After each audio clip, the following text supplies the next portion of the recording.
불교에서 이상 세계를 서방 정토 극락 세계라고 하는 줄 압니다. 네네. 예, 그러면 서방 정토의 극락 세계에 가려면 평소에 어떻게 살아야 할 수 있으며 그곳은 어디십니까? 그런 질문입니다. 네. 기독교에서는 천국이라고 하는데 불교에서 극락 세계가 따로 건설되어 있습니까?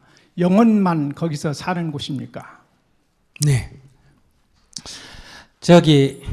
질문하신 선생님께 제가 물어볼게요. 예, 인도에 살던 가난한 동네에 살던 아이가 예, 한국에 오거나 예, 한 30년 전에 한국에 살던 우리 선배들이 예, 동료들이 미국에 갔을 때 예. 확실히 한국보다는 미국이 또는 인도보다는 한국이 좋다 이런 거 느낄까 못 느낄까요? 느끼죠. 그러면 좋은 세상이 여기 말고 저기에 있다는 거는 알 수 있죠. 예, 그렇죠. 이렇게 현실에도 있잖아. 예, 예, 그죠? 예, 그러니까 이렇게 여기보다는 저기가 더 좋은 세상을 타방정토라고, 타방에 예. 이보다 나은 세상이 있다. 이걸 타방정토라 그래요. 예. 타방정토 가운데 극락은 한 종류예요. 극락도 있고 딴 것도 있어요. 극락이란 한 우주 저편에 있는 세계다 이런 얘기예요. 그런데 또 30년, 50년 전의 한국보다는 지금의 한국이, 지금도 문제가 많지만 그때보다 지금이 나아요, 안 나아요? 낫죠. 선생님 경험함으로서 낫다고 보죠. 예, 그러면 이걸 미래정토라 그래요. 지금보다 미래에 더 나은 세상이 있다. 이거를 미래정토라 그래요. 그러니까 지금의 사바세계인데 미래에 미륵 부처님이 이 세상에 오실 때는 지금보다 훨씬 좋은 세상이 된다. 이게 미륵정토예요. 그러니까 미래정토 가운데 가장 대표적인 건 뭐다? 미륵정토고, 타방정토 가운데 가장 대표적인 건 뭐다? 극락정토예요. 이거 둘 다 우리 현실에 감안하죠. 그러면 이제 이거 한번 보세요. 선생님은 지금이 좋다라고 하지만은, 근데 다시 우리가 나이 들어 생각해 보면 어릴 때 내가 자랐던 시골에, 그러니까 방에 이불 하나 두고 우리 왜 다 아이들이 한 집에 다 6, 7대니까 이불 다 하나씩 못 줘가 발만 넣고 온 식구가 같이 산 그런 경험이 있어요? 없어요? 경험 있습니다. 그리고 형제 간에 우애가 있었어요? 없었어요? 우애가 있죠. 또 양풍이에 밥에가 하나 넣고 숟가락만 가지고 떠먹었잖아. 그죠? 예, 그런데 지금의 아이들을 보거나 나를 볼 때 지금의 생활이 먹고 입고 자는 게 좋지만 그때보다 꼭 좋다고 말하기가 쉽지가 않잖아요. 또 동네 가면 겨울이 있고 거기 미꾸라지 잡고 가재도 잡고 수영도 하고 이런데 요즘은 그런 맑은 물 거의 없고, 내가 태어난 고향 가보면 뭐 전부 뭐 농경지 정리한다고 다 밀어버리고 콘크리트로 해놓고 공장 들어서고 이랬을 때 지금이 과연 잘 산다고 말할 수 없을 거 아니에요.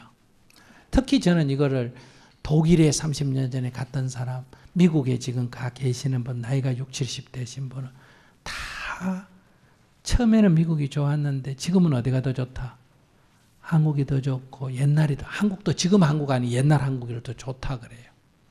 그러면 내가 젊어서 미국을 바라볼 때는 미국이 극락이었고 여기가 사바세계인데, 미국에서 이제 미국에서 나이 70이 돼 가지고 돌아보니까 고향이 그립고 고향에 가고 싶은데 갈 형편이 못 될 때는 이번에는 어디가 극락이에요?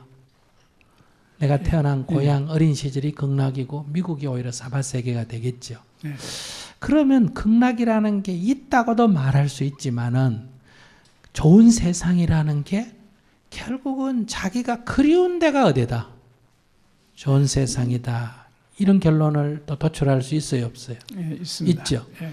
그러니까 극락이, 즉 정토가 따로 있는 게 아니라 지 마음속에 있다. 이 말도 예. 맞습니까? 안 맞습니까? 맞습니다. 이걸 갖다 유심정토라 그래요. 유심정토.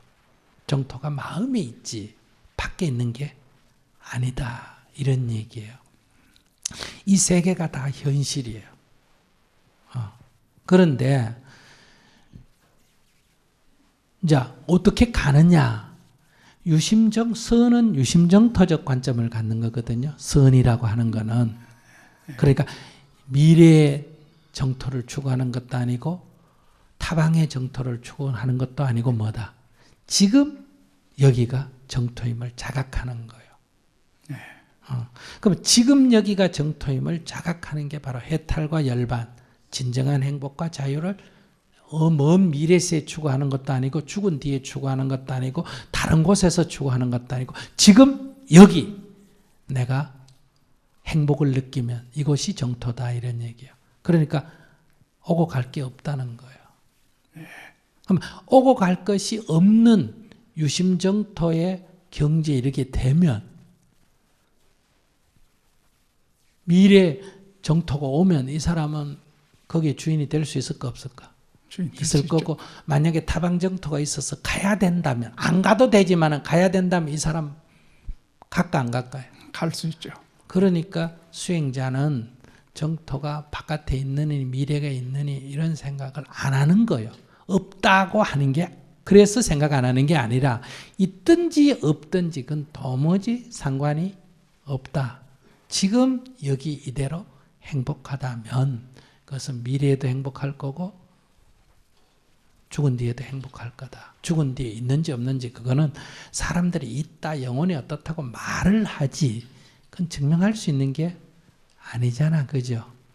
그렇기 때문에 수행자는 그런 증명할 수 없는 얘기를 갖고 논하는 게 아니고 지금 여기 확인되어지는 속에서 해탈을 추구하라. 이게 수행자의 자세예요.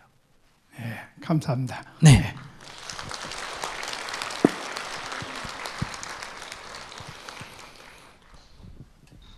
여러분들 이거 한번 생각해 보세요.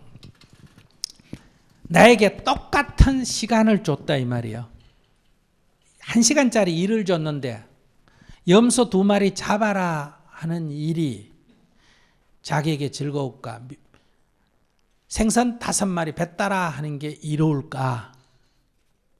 안 그러면 염소 2마리 저 산에 가서 놓아줘라 하는 일이 즐거울까?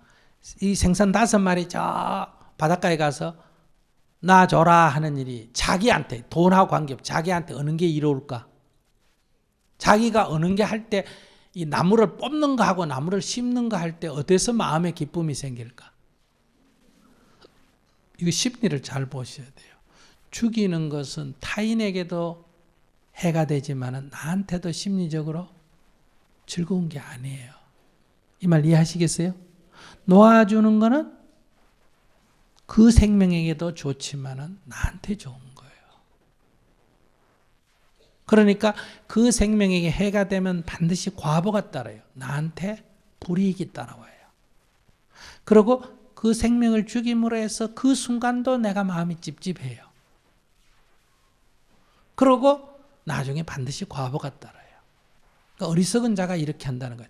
잠시 혀끝의 맛에 집착해서 자기 욕망에 집착해서 이렇게 하지만 지혜로운 자는 놓아주는 게 지금 좋고 나중에 과보도 복으로 돌아온다 이런 얘기예요.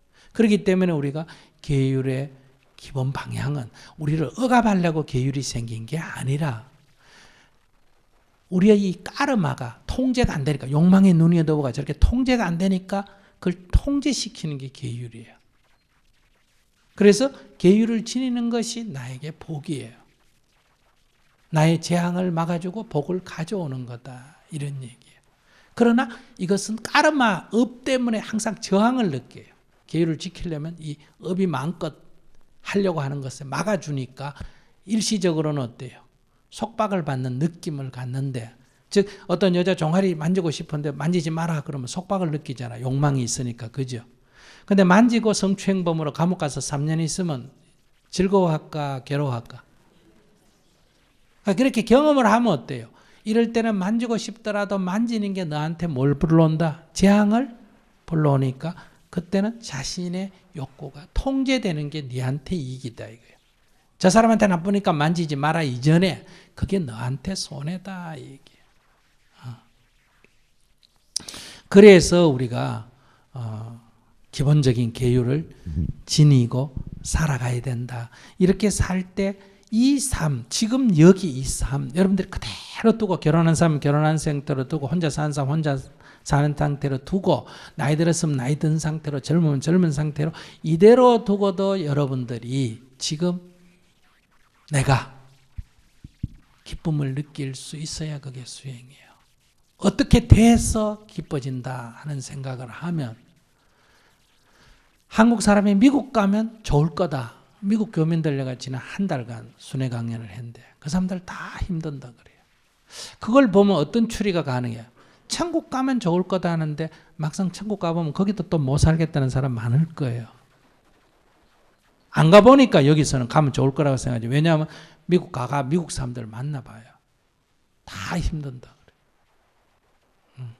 그래서 우리가 더 이상 이제 어디를 가서 무엇을 해서 언제가 지나서 행복해질 거다. 지금 만약에 부부관계가 나쁜 사람은 이혼을 하면 행복할 거다. 이혼하면 또 딴 게 생겨요. 또 외로움이 또 생겨요. 외롭다고 또 결혼하면 또 속박이 생겨요. 그래서 맨날 붙었다가 떨어졌다, 붙었다 떨어졌다. 이걸 방황이라 그래요. 가출이라 그래요. 그러니까 오고 갈 것이 없이 그 자리에서 자유로워져야 그게 해탈이다. 그래서 우리가 부처님을 타타가타, 오고 감이 없다. 그걸 한문으로 고치면 열애 이렇게 말하는 거거든요. 이게 자유예요. 기독교 신자도 있으니까 기독교식으로 말하면 예수님이 십자가에 못 박혀서 돌아가실 때 주여 저들을 용서하소서 이랬잖아요. 이게 위대한 거예요. 도무지 죽음이라고 하는 것이 다가왔는데도 자기가 가졌던 본래 마음이 바뀌었어요, 안 바뀌었어요? 안 바뀌었지. 그러니까 그들이 육신은 죽일 수 있어도 그의 마음은 어떻게 해볼 수가 없었잖아.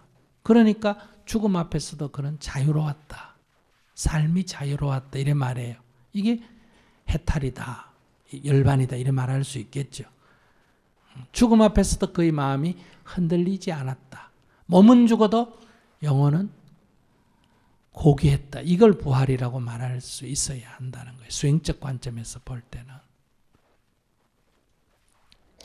그런 데서 우리가 그것이 어떤 종교냐만 갖고 따지지 말고 그렇다고 또 두 개가 다 똑같다든지 다르다든지 말하지 말고 그것이 과학 속에도 진리가 있고 역사 속에도 진리가 있고 사회과학 속에도 진리가 있고 기독교 속에도 진리가 있고 불교 속에도 진리가 있다. 그러니까 우리가 어떻게 진리로 나아갈 거냐는 관점에서 이제는 서서 사물을 보고 읽어야지 자꾸 이거냐 저거냐고 나누어 가지고 논쟁을 하는 것보다는 그러니까 우리의 삶 속에서 이렇게 진리가 있는 거예요. 그러니까 고뇌하는 그 가운데 잘 살펴보면 해탈의 길이 있다 이런 얘기예요.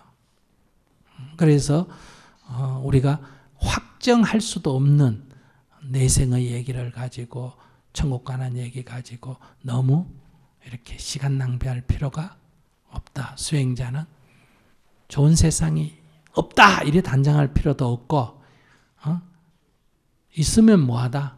갈 수 있는 행동을 하는 게 중요하잖아. 있다가 중요한 게 아니라 근데 가려면 막 때리 죽여야 갈까 죽어가는 사람 살려줘야 갈까. 그러니까 어떤 행동을 하느냐가 중요한 거예요. 어디만 돈만 내고 뭐 어디 믿기만 하면 어디 좋은 데는 지가 다 간다. 이건 부정부패 아니에요. 부정부패를 지금 종교가 얼마나 지금 옹호하는지 몰라요. 그래서 더 이상 이런 허황된 얘기나 부정부패적 사고방식에서 이제는 벗어나서 우리가 성인의 가르침, 진리의 가르침, 바른 가르침으로 돌아가는 그러니까 다 불교 믿어라, 다 기독교 믿어라가 중요한 게 아니라 각자 자기의 신앙의 근본으로 돌아가는 자세가 지금 필요하다.